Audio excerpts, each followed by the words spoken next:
India market invest মাইন্ডসেটে আপনাদের স্বাগত। যা চ্যানেল নতুন এসেছেন তাদেরকে হলো প্লিজ চ্যানেলটাকে সাবস্ক্রাইব করবেন, লাইক করবেন, বেল আইকনটা প্রেস করবেন, তার সাথে অল বাটনটা প্রেস করবেন। নোটিফিকেশনটা কিন্তু সঙ্গে সঙ্গে আপনাদের কাছে গিয়ে পৌঁছাবে। স্যার, যে খবরের অপেক্ষা ছিলাম সেটা চলে এসছে। তো কোন খবরের অপেক্ষায় ছিলাম? আজকে স্যার কত তারিখ? 18 তারিখ। আইটি সেক্টরের আরেকটা দিগ্গজ কোম্পানি তার রেজাল্ট ডিক্লেয়ার হওয়ার কথা ছিল। তো চলুন দেখে নিই কোন কোম্পানি এবং রেজাল্টটা কী করেছে সেটাও কিন্তু দেখব। স্যার, আমরা কিন্তু এখন ইনফোসিসের রেজাল্ট নিয়ে আলোচনা করতে চলেছি। দেখুন স্যার, আজকে কত তারিখ? আজকে হচ্ছে 18 তারিখ। তো 6 PM রেজাল্ট ডিক্লেয়ার হওয়ার কথা ছিল। 6 PM রেজাল্ট কিন্তু বের হয়নি, তার আগেই বেরিয়ে গেছে। তবে ডিউরিং মার্কেটেও বের হয়নি, জাস্ট মার্কেট ক্লোজ হয়ে যাওয়ার পরে কিন্তু বেরিয়েছে। আজকের দিনে দেখলে দেখাবে কোম্পানিটা প্রায় 2%-এর কাছাকাছি একটা মুভমেন্ট দেখিয়েছে, যেখানে ওয়ার্ল্ড মার্কেট বলুন বা ডোমেস্টিক মার্কেট বলুন, আইটি সেক্টরের জন্য ভালো নিউজ পাওয়া যাচ্ছে, যার জন্য কিন্তু লাস্ট কদিন এই সেক্টরের কোম্পানিগুলো একটা ভালো মুভমেন্ট দেখিয়েছে, আজকেও দেখিয়েছে। দেখুন লাস্ট 5 দিন দেখলে দেখা যাবে কোম্পানি প্রায় 6%-এর কাছাকাছি কিন্তু একটা মুভমেন্ট দেখিয়েছে, এবং লাস্ট 1 মাসে দেখলে দেখা যাবে 17% একটা মুভমেন্ট দেখিয়েছে। কেন? কারণ আইটি সেক্টরের জন্য কিন্তু ভালো নিউজ পাওয়া যাচ্ছে। তো চলুন দেরি না করে এই কোম্পানির রেজাল্ট কী হয়েছে সেটা একটু দেখে নিই। আমরা কোম্পানির কনসোলিডেট নাম্বার দেখব। রুপিস কী আছে? রুপিস ইন কারোরে রয়েছে। সিকোয়েন্স দেখুন, সিকোয়েন্স কী আছে? সিকোয়েন্স দেখুন, জুন 30 অর্থাৎ 2023, মার্চ 2024, জুন 2024, সিকোয়েন্স একদম ঠিকঠাক আছে। এবার আমরা কোম্পানির ইনকামে চলে যাব।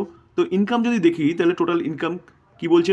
টোটাল ইনকাম দেখলে দেখা যাবে কোম্পানি 1 বছর আগে 38,494, আগের কোয়ার্টারে 40,652, এই কোয়ার্টারে 40,153। তো স্যার 38,400টা 40,100 হয়েছে, এবং 40,600টা 40,100 হয়েছে। তো ইয়ারলি কোম্পানি ভালো পারফরমেন্স করলেও কোয়ার্টারলি কিন্তু কোম্পানির যে ইনকাম সেটাই পড়ে গেছে। এবার আমরা কোম্পানির টোটাল এক্সপেন্সেস দেখে নেবো। তো টোটাল এক্সপেন্সেস দেখলে দেখা যাবে কোম্পানি 1 বছর আগে কি এক্সপেন্সেস করেছে? 30,132, আগের কোয়ার্টারে 30,412, এই কোয়ার্টারে 31,132। তো 30,000টা 31,000 হয়েছে, ইয়ারলি বেড়েছে। কোয়ার্টারলি কোম্পানির ইনকাম পড়লেও খরচা কিন্তু বেড়ে গেছে। তো স্যার ইনকাম মাইনাস এক্সপেন্সেস করলে পরে কোম্পানির অপারেটিং প্রফিট পাওয়া যায়। তো অপারেটিং প্রফিট যদি দেখি তাহলে 1 বছর আগে 8,362, আগের কোয়ার্টারে 10,240, এই কোয়ার্টারে 9,021। তো 8,300টা 9,021 হয়েছে, এবং 10,240টা কিন্তু কমে গিয়ে 9,021 হয়েছে। তাহলে বলতে পারেন ইয়ারলি ভালো করেছে, কোয়ার্টারলি কিন্তু কোম্পানির রেজাল্ট অতটা ভালো হয়নি। তো স্যার এবার আমরা কি দেখবো? এবার হচ্ছে প্রফিট ফর দ্য পিরিয়ড, যে প্রফিটটা কিন্তু ট্যাক্স এবং অ্যাডজাস্টমেন্টের পরে হয়। দেখলে দেখা যাবে 5,945, আগের কোয়ার্টারে 7,975, এই কোয়ার্টারে 6,374। তো 5,900টা 6,300 হয়েছে, ইয়ারলি বেড়েছে, কিন্তু কোয়ার্টারলি অনেকটাই পড়ে গেছে। তো রেজাল্ট কিন্তু খুব একটা ভালো হয়নি, যেটা আমরা ইপিএসও দেখতে পারবো। দেখুন আর্নিং পার শেয়ার কী বলছে? 14.37 এক বছর আগে, 19.25 আগের কোয়ার্টারে, 15.38 এই কোয়ার্টারে। যেরকমভাবে কোম্পানির রেজাল্ট প্রফিট করেছে সেভাবে কিন্তু ইপিএসটাও শো করে। স্যার, যেটা সবচেয়ে বড় বিষয় যে কি, যে প্রফিটটা কি এস্টিমেটকে বিট করতে পেরেছে? দেখুন মার্কেট এক্সপেক্ট করছিল এর থেকেও খারাপ রেজাল্ট করতে পারে। তো নেট প্রফিট দেখুন বিট করেছে কাকে? এস্টিমেটকে কিন্তু বিট করেছে। তাহলে বলতে পারেন যে মার্কেট যা এক্সপেক্ট করছিল তার থেকে কিন্তু রেজাল্ট ভালো হয়েছে। যেখানে স্যার মানি কন্ট্রোলের পোল অফ 10 ব্রোকারেজ এস্টিমেটকে কিন্তু ইনফোসিস বিট করেছে, যেখানে ইয়ার অন ইয়ার বেসিস বলছিল কত? 5.1% প্রফিট জাম্প করবে, যেটা বেশি হয়েছে, এবং রেভিনিউ বলছিল কত? 2.4% জাম্প করবে ইয়ার অন ইয়ার বেসিস, সেটাও কিন্তু বেশি হয়েছে। তো স্যার লং টার্মের জন্য কিন্তু এই কোম্পানি বেস্ট, যেখানে রেজাল্ট কোম্পানি কিন্তু মোটামুটি করেছে। তো 3টে কোম্পানির রেজাল্ট আমরা দেখলাম, টিসিএস, সেলটেক এবং ইনফোসিস। তার মধ্যে কিন্তু সবচেয়ে ভালো যদি রেজাল্ট বলেন তাহলে কিন্তু সেলটেক করেছে। তো সেই জায়গায় দাঁড়িয়ে এই কোম্পানিটা কিন্তু কালকে ধামাকা করতে পারে, কারণ কারণ মার্কেট যা এস্টিমেট করছিল তাকে বিট করেছে। আর লং টার্মের জন্য কিন্তু বেস্ট কোম্পানি, একদম সেফলি ইনভেস্টমেন্ট বলতে পারেন। এই কোম্পানিতে আপনি ইনভেস্টমেন্ট করে ঘুমিয়ে পড়লেও বা ভুলে গেলেও এই কোম্পানিটা কিন্তু অটোমেটিক্যালি আপনাকে একটা ভালো রিটার্ন বানিয়ে দেবে। দেখুন আমরা যদি রিটার্ন দেখি তাহলে দেখলে দেখা যাবে কোম্পানি 1 বছরে 19% রিটার্ন দিয়েছে। আমরা যদি কোম্পানিটার 5 বছর রিটার্ন দেখি দেখলে দেখা যাবে 5 বছরে 123%, যেখানে কোম্পানি কিন্তু এখনও 2021 ডিসেম্বরের হাই টাচ করতে পারেনি। তো সেই জায়গায় দাঁড়িয়ে হয়তো এবার টাচ করতে পারে, কারণ কি? কারণ ভালো সময় আসতে চলেছে আইটি সেক্টরের কোম্পানিগুলোর, যেখানে ইউএসের কিন্তু রেট কাটের একটা সম্ভাবনা দেখা যাচ্ছে। তো রেট কাট হলে পরে সেখানে বিজনেস ট্র্যাকে আসবে, আর বিজনেস ট্র্যাকে আসলে কিন্তু এই কোম্পানিগুলো অর্ডার পেতে শুরু করবে। তো স্যার অর্ডার পেলে অবশ্যই পিএনএল ভালো হবে এবং কোম্পানিগুলো কিন্তু এখান থেকে আরও ভালো মুভমেন্ট দেখাতে পারে। স্যার আমরা যদি কোম্পানিটার রিজার্ভ দেখি, দেখুন ৭৯,০০০ কারোর হচ্ছে রিজার্ভ রয়েছে, অর্থাৎ কোম্পানিটা কিন্তু একটা লার্জ ক্যাপ ক্যাটাগরির কোম্পানি তার রিজার্ভ দিয়ে তৈরি করতে পারে। লং টার্ম বোরোয়িং শূন্য, লং টার্ম বোরোয়িং কিছু নেই, শর্ট টার্ম বোরোয়িং শূন্য, অর্থাৎ বলতে পারেন যে কোম্পানিটা কিন্তু পিওরলি ডেট ফ্রি কোম্পানি। এবং ক্যাশ দেখলে দেখা যাবে কোম্পানির কাছে ক্যাশ কি আছে, ক্যাশ অ্যান্ড ক্যাশ ইকুইভ্যালেন্ট দেখলে দেখা যাবে কোম্পানির কাছে ৮,১৯১ করোড় মতন কিন্তু ক্যাশও রয়েছে। তো ব্যালেন্স শিট কিন্তু 5 স্টার ব্যালেন্স শিট।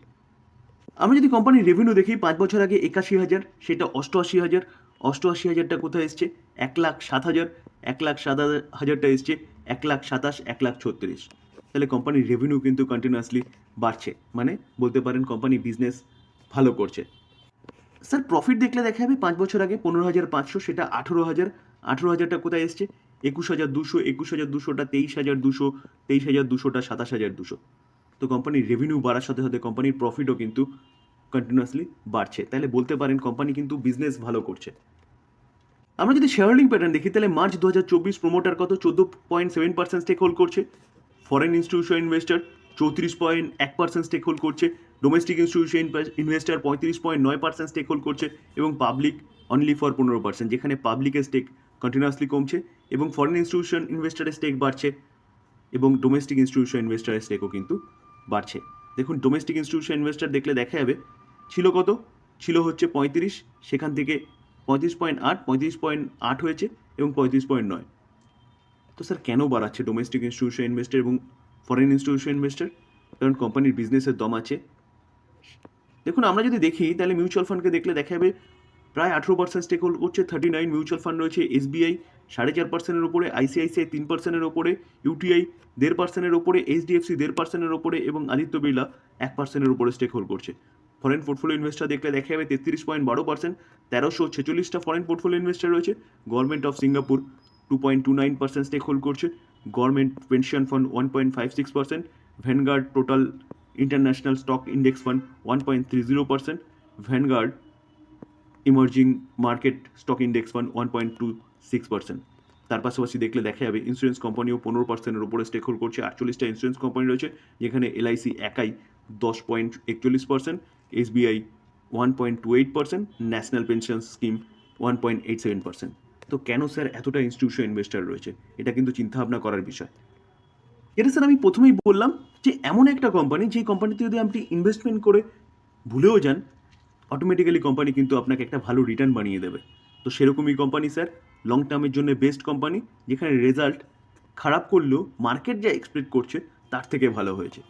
তো সেই জায়গায় দাঁড়িয়ে এই কোম্পানিটা কিন্তু কালকে আফসাইড মুভমেন্ট বা ধামাকা দেখাতে পারে, যেখানে আইটি সেক্টরের প্রতি কটা কোম্পানি একটা ভালো মুভমেন্ট দেখাচ্ছে। ডিসক্লেমার দিয়ে রাখি স্যার, আমি কোম্পানির রেজাল্ট নিয়ে আলোচনা করলাম, কোম্পানি নিয়ে অ্যানালাইসিস করার চেষ্টা করলাম, এটা লার্নিং পারপাস।